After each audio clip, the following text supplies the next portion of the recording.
ہاتھ اسی کی طرف اٹھے ہیں، ہماری زبان پر دعائیں ہیں، ہمارے ظاہر سے عاجزی اور انکساری کا اظہار ہے۔ ہمیں یہ یقین ہونا چاہیے، ہمیں یہ یقین ہونا چاہیے کہ ہمارا رب ہمیں دیکھ رہا ہے اور ہمارا رب ہمیں سن رہا ہے۔ جب اس ایمان کے ساتھ اور اس یقین کے ساتھ ہم دعائیں کریں گے اور ساتھ ساتھ اس بات پر بھی یقین ہوگا کہ وہی دعاؤں کو سننے والا ہے اور وہی ضرورتوں کو پوری کرنے والا ہے، عاجزی بھی ہو، انکساری بھی ہو، الحاح بھی ہو، اور ساتھ ساتھ ہم جب دعا کریں تو دعا کی قبولیت کے لیے جلد بازی بھی نہ ہو، جلد بازی نہ ہو۔ اللہ تبارک و تعالیٰ کبھی اپنے بندوں کی دعاؤں کو فوراً سنتا ہے، کبھی اللہ تبارک و تعالیٰ بندوں کی دعاؤں کو تو سنتا ہے لیکن اس کی اس مانگ کو پوری نہیں کرتا جو وہ مانگتا ہے، کبھی اس کے بدلے میں اس کو کوئی دوسری نعمت دے دیتا ہے، کبھی اس کے بدلے میں جو وہ مانگتا ہے اس سے بہتر اس کو دیتا ہے۔ اللہ تبارک و تعالیٰ اپنی حکمت و مشیت کو جانتا ہے کہ اسے اپنے بندوں کے ساتھ کیا کرنا ہے، اور وہ اپنے بندوں پر بڑا کرم کرنے والا ہے، اپنے بندوں پر بڑا کرم کرنے والا ہے۔ آج کی اس دنیا میں ہمارا ایمان یا ہمارا بھروسہ ظاہری اسباب پر ہو گیا، ہم یہ کریں گے تو ایسا ہو جائے گا، ہم وہ کریں گے تو ایسا ہو جائے گا۔ اگر عقیدہ کی روشنی میں دیکھا جائے تو یہ بات بہت ہی خطرناک ہے۔ ظاہری اسباب پر یقین کر لینا اور اللہ تبارک و تعالیٰ کو فراموش کر دینا، یہ بہت خطرناک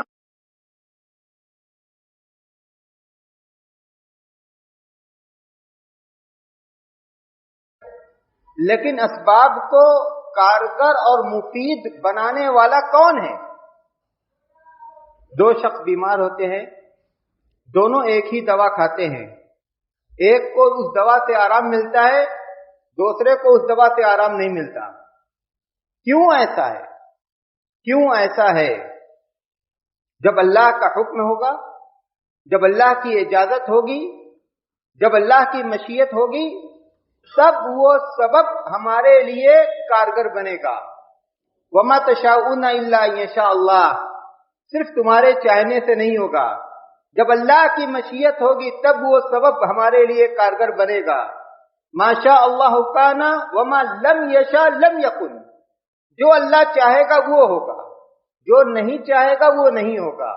اسی لیے ہمیں اس بات کا حکم دیا گیا کہ ہم اسباب کو اختیار کریں، جو جائز اسباب ہیں ان کو اختیار کریں، لیکن اعتماد اسباب پر نہ ہو۔ وَتَوَكَّلْ عَلَى الْحَيِّ الَّذِي لَا يَمُوتُ، اس حی پر، اس ذات پر ہمارا اعتماد ہو جو ہمیشہ رہے گا، جسے موت نہیں آئے گی۔ اور اسی طرح اللہ تبارک و تعالیٰ نے حکم دیا وَعَلَى اللَّهِ فَتَوَكَّلُوا إِن كُنتُم مُؤْمِنِينَ، اللہ پر ہی بھروسہ کرو، اللہ پر ہی اعتماد کرو اگر تم مومن ہو۔ ہو سکتا ہے کسی کے ذہن و دماغ میں یہ بات آئے کہ دنیا کی جو ضرورتیں ہیں، جو دنیا کی ضرورتیں ہیں، روزی ہے، علاج ہے، اولاد ہے، اور دوسری جو ضرورتیں ہیں، ہم ان ضرورتوں کو کس سے مانگیں؟ کیا ہم ان ضرورتوں کو بھی اپنے رب سے مانگیں؟ ہاں، دنیا کی جو ضرورتیں ہیں ان ضرورتوں کے لیے بھی ہمیں رب کے آگے ہی ہاتھ پھیلانا ہے۔ وَاسْأَلُوا اللَّهَ مِن فَضْلِهِ، اللہ کہتا ہے کہ اللہ سے اللہ کا فضل مانگو۔ روزی کس کا فضل ہے؟ بیماری سے شفا یابی کس کا فضل ہے؟ اولاد کس کا فضل ہے؟ راحت و سکون کس کا فضل ہے؟ وَاسْأَلُوا اللَّهَ مِن فَضْلِهِ، اللہ سے اللہ کا فضل مانگو۔ قرآن کریم کی دعاؤں کو دیکھیے، حضرت موسیٰ علیہ السلام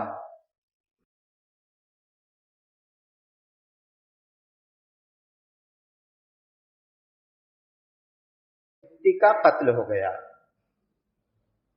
ایک ناصح نے کہا کہ فرعون کا ملک چھوڑ دیجیے، آپ کے خلاف سازش ہو رہی ہے۔ فخرج منها خائفا يترقب قال ربی نجنی من القوم الظالمین، وہاں سے ڈرتے ہوئے نکلے اور زبان پر یہ دعا کہ اے رب تو مجھے ظالموں سے بچا۔ مدین پہنچے، چند شریف زادیاں تھیں، ان کے ساتھ ان کے جانور تھے، جانوروں کو پانی پلایا۔ فسقى لهما ثم تولى الى الظل فقال ربي اني لما انزلت الي من خير فقير۔ سائے میں آئے اور یہ دعا کی کہ اے رب تو اس وقت مجھے اپنی جو بھی نعمت دے گا، جس فضل سے بھی نوازے گا، میں اس کا ضرورت مند ہوں۔ اجنبی تھے، لوگ شناسا نہیں تھے، بھوکے بھی تھے، کام کی بھی تلاش تھی، روزی کی بھی تلاش تھی، سرپرستی کی بھی تلاش تھی، ٹھکانے کی بھی تلاش تھی۔ اللہ سے کہا جو بھی فضل اس وقت تو مجھے دے گا میں اس کا محتاج ہوں۔ حضرت موسیٰ کی دعا سنی گئی، فوراً سنی گئی، فوراً سنی گئی۔ دعا کے آداب میں سے یہ ہے کہ نیکی کا کام کیا جائے، اس کے ساتھ یا اس کے بعد دعا کی جائے۔ حضرت موسیٰ نے ایک بڑی نیکی کو انجام دیا، اس کے بعد یہ دعا کی۔ حضرت ابراہیم اور حضرت اسماعیل اللہ کے گھر کو تعمیر کر رہے ہیں، ساتھ ساتھ دعا کر رہے ہیں کہ ربنا تقبل منا انک انت السمیع العلیم۔ اللہ کے رسول صلی اللہ علیہ وسلم کے پاس ایک نابینا صحابی آئے، کہا کہ اللہ کے رسول دعا کر دیجئے میری بینائی لوٹ جائے۔ آپ نے کہا کہ چاہو تو میں دعا کروں اور چاہو تو صبر کرو، صبر کرنا تمہارے لیے بہتر ہے۔ صحابی نے کہا کہ اللہ کے رسول آپ دعا کیجئے۔ اللہ کے رسول نے کہا کہ 2 رکعت نماز پڑھو، 2 رکعت نفل نماز پڑھو اور اس کے بعد یہ دعا کرو۔ آپ نے صحابی کو دعا سکھلائی۔ اللہ کے رسول صلی اللہ علیہ وسلم نے جس طرح اس صحابی کو جو بتلایا تھا، جو صورت بتلائی تھی، اس صحابی نے اسی طرح سے 2 رکعت نماز پڑھی، دعا کی، اللہ کے حکم سے ان کی بینائی لوٹ آئی۔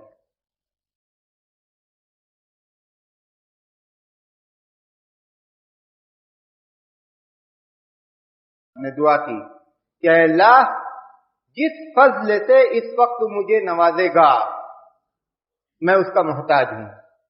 فجاءته احداهما تمشي على استحياء قال ان ابي يدعوك ليجزيك اجر ما سقيت لنا فلما جاءه وقص عليه القصص قال لا تخف نجوت من القوم الظالمين۔ دونوں شریف زادیوں میں سے ایک شرماتی ہوئی آئی، کہا کہ آپ نے ہم پر جو احسان کیا ہے میرے والد آپ کو اس کی اجرت دینا چاہتے ہیں۔ حضرت موسیٰ ان کے ساتھ آئے، اس شریف زادی کے والد کو پورا واقعہ سنایا، کہا کہ لا تخف نجوت من القوم الظالمین، ڈرو مت، تم نے دعا کی تھی نا۔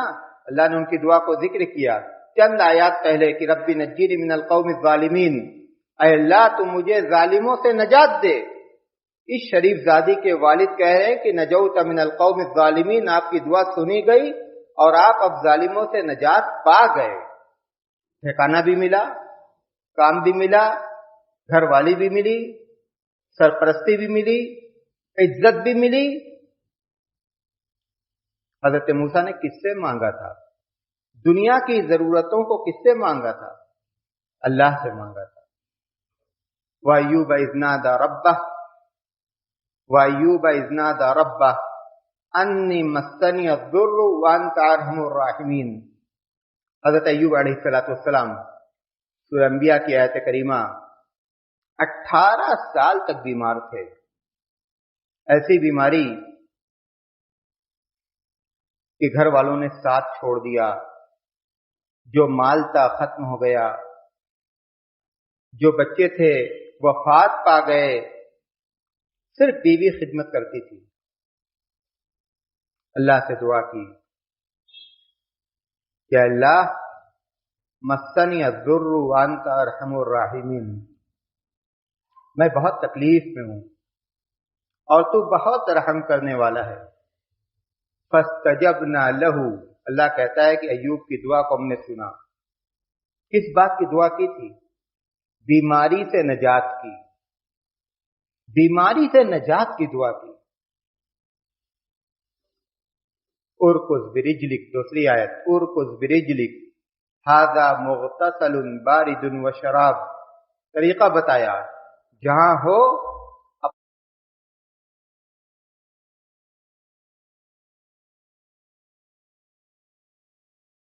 اور اسی پانی کو پیو۔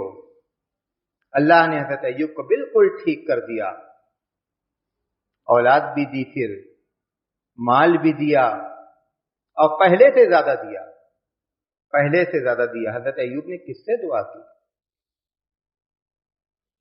وَظَنُّونَ إِذْ ذَهَبَ مُغَاضِبًا فَظَنَّ أَن لَّن نَّقْدِرَ عَلَيْهِ فَنَادَىٰ فِي الظُّلُمَاتِ أَن لَّا إِلَٰهَ إِلَّا أَنتَ سُبْحَانَكَ إِنِّي كُنتُ مِنَ الظَّالِمِينَ۔ چند آیات کے بعد اللہ نے مچھلی والے پیغمبر حضرت یونس کا ذکر کیا۔ نینوا سے ناراض ہو کر گئے، اللہ نے اجازت نہیں دی تھی، مچھلی کے پیٹ میں گئے، لیکن اپنے رب کے ساتھ حسن ظن رکھتے ہوئے، اپنے رب پر ایمان اور توکل رکھتے ہوئے کہ ٹھیک ہے کہ میں مچھلی کے پیٹ میں ہوں، ایک تاریکی نہیں، دو تاریکی نہیں، 3 تاریکیوں کے بیچ میں ہوں، لیکن ہمارا رب ہے، وہی سننے والا ہے، وہی نجات دینے والا ہے۔ وَظَنُّونَ إِذْ ذَهَبَ مُغَاضِبًا فَظَنَّ أَن لَّن نَّقْدِرَ عَلَيْهِ فَنَادَىٰ فِي الظُّلُمَاتِ، تاریکیوں میں اللہ سے دعا کی، لا الہ الا انت سبحانک، اپنی غلطی کا اعتراف، اللہ کی پاکی کا بیان، توحید کا بیان، اس کی پاکی کا بیان، اور اس کے بعد حضرت یونس نے کہا انی کنت من الظالمین، غلطی میری ہی ہے رب، اپنی غلطی کا اعتراف کیا۔ اللہ تبارک و تعالیٰ نے ان تاریکیوں سے، مچھلی کے پیٹ سے، سمندر کی تاریکی سے ان کو بچایا، ان کو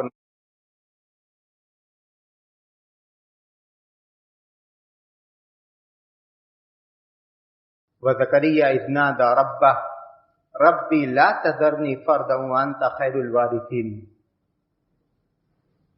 حضرت زکریا نے کہا کہ اے رب مجھے اولاد والا بنا دے، اگرچہ میں بوڑھا ہو گیا، اگرچہ میری بیوی اب تک لاولد ہے، لیکن تیری قدرت سے کوئی چیز بعید نہیں۔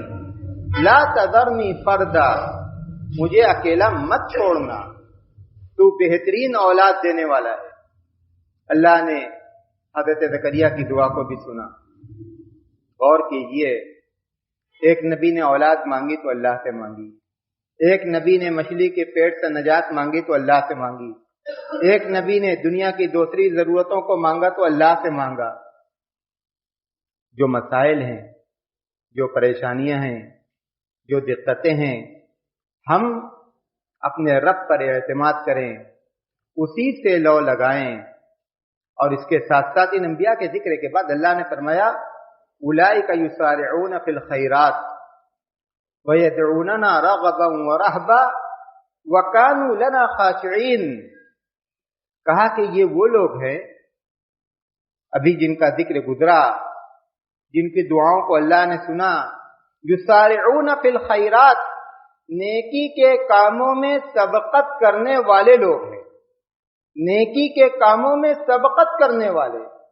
وَيَدْعُونَنَا خَوْفًا وَرَهْبًا، ہمیں پکارتے ہیں امید بھی رکھتے ہوئے کہ اللہ ہماری دعاؤں کو سنے گا، وَرَهْبًا، اور ڈرتے ہوئے بھی، ہمارے عذاب سے، ہماری گرفت سے ڈرتے ہوئے۔ وَكَانُوا لَنَا خَاشِعِينَ، اور وہ ہم سے ڈرنے والے لوگ ہیں۔ اللہ تبارک و تعالیٰ نے سورہ بقرہ میں جب فرمایا کہ وَإِذَا سَأَلَكَ عِبَادِي عَنِّي فَإِنِّي قَرِيبٌ، اے نبی جب آپ سے میرے بندے پوچھے میرے بارے میں تو آپ بتلا دے کہ میں ان سے قریب ہوں۔ اجیب دعوت الداعی اذا دعان، پکارنے والا جب پکارتا ہے تو میں اس کی دعا کو سنتا ہوں، میں اس کی دعا کو سنتا ہوں، میں اس کی دعا کو قبول کرتا ہوں۔ فَلْيَسْتَجِيبُوا لِي وَلْيُؤْمِنُوا بِي، اسے چاہیے کہ وہ میری فرما برداری کرے۔ دعا کی قبولیت کے لیے رب کی اطاعت کی جائے، رب کی فرما برداری کی جائے۔ رب نے جو کچھ کہا ہے اسے ہم سنیں، اسے ہم مانیں، اسے ہم کریں، تب رب ہماری سنے گا۔ فَلْيَسْتَجِيبُوا لِي، بندوں کو چاہیے کہ میری فرما برداری کریں، وَلْيُؤْمِنُوا بِي، مجھ پر ایمان رکھیں، اس بات پر ایمان کہ رب ہی سننے والا ہے۔ لَعَلَّهُمْ يَرْشُدُونَ، تاکہ وہ نیکی اور ہدایت کے راستے پر قائم رہیں۔ دعا کی قبولیت کے اوقات کو اختیار کیا جائے۔ سجدے میں کی گئی دعائیں رد نہیں ہوتی، اذان اور اقامت کے درمیان کی گئی دعائیں رد نہیں ہوتی۔ ایک شخص سفر میں ہوتا ہے، سفر میں کی گئی دعائیں رد نہیں ہوتی۔ والدین اپنی اولاد کے لیے جو دعائیں کرتے ہیں وہ دعائیں رد نہیں ہوتی۔ جمعہ کے دن عصر کے بعد سے لے کر سورج کے غروب ہونے تک کی گئی دعائیں رد نہیں ہوتی۔ فجر سے پہلے جس کو ہم سحری کا وقت کہتے ہیں، اس وقت کی گئی دعائیں رد نہیں ہوتی۔ اس کے علاوہ اور بھی چند اوقات ہیں، اگر ہم چاہتے ہیں کہ اللہ تبارک و تعالی ہماری دعاؤں کو سنے تو دعاؤں کی قبولیت کے جو اوقات ہیں ان کو اختیار کیا جائے، ان کو اختیار کیا جائے۔ نماز میں سلام پھیرنے سے پہلے کا جو وقت ہے اس وقت کی دعائیں بھی رد نہیں ہوتی۔ اسی طرح سے فجر کے بعد، فجر کی نماز کے بعد کا جو وقت ہے وہ بھی بہت بابرکت وقت ہے۔ روزی کے نازل ہونے اور روزی کے تقسیم ہونے کا وقت ہے۔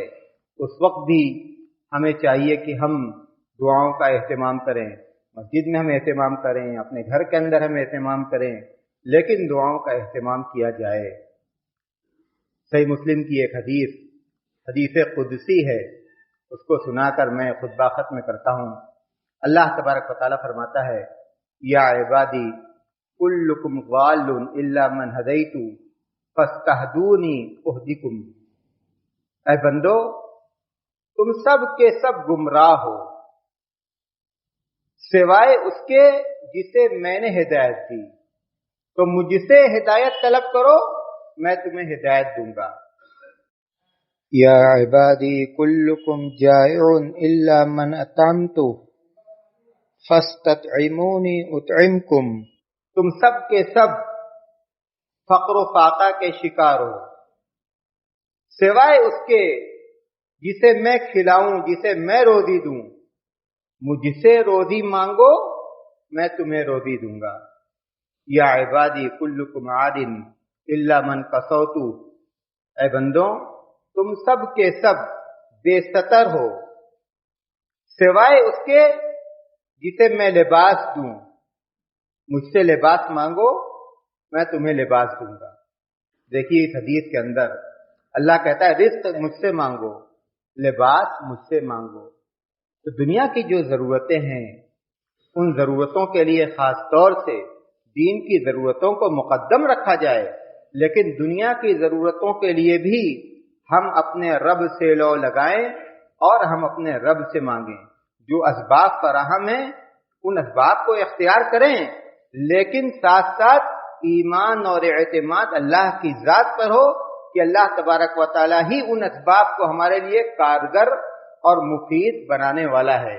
اللہ تبارک و تعالی ہماری پریشانیوں کو دور کرے، ہمارے کاموں میں ہمارے لیے آسانی پیدا کرے۔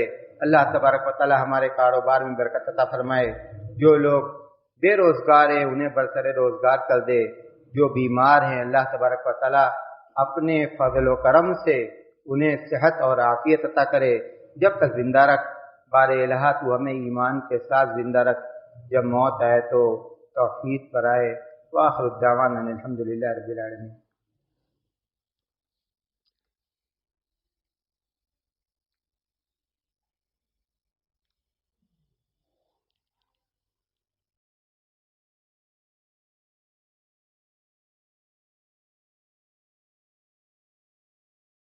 توکلوا علیہ ونعوذ باللہ من شرور انفسنا ومن سیئات اعمالنا من يهده الله فلا مضل له ومن يضلل فلا هادي له واشهد ان لا اله الا الله واشهد ان محمدا عبده ورسوله اما بعد اعوذ بالله من الشيطان الرجيم بسم الله الرحمن الرحيم ان الله وملائكته يصلون على النبي يا ايها الذين امنوا صلوا عليه وسلموا تسليما اللهم صل على محمد وعلى ال محمد كما صليت على ابراهيم وعلى ال ابراهيم انك حميد مجيد اللهم بارك على محمد وعلى ال محمد كما باركت على ابراهيم وعلى ال ابراهيم انك حميد مجيد عباد الله رحمكم الله ان الله يأمر بالعدل والاحسان وايتاء ذي القربى وينهى عن الفحشاء والمنكر والبغي يعظكم لعلكم تذكرون اذكروا الله يذكركم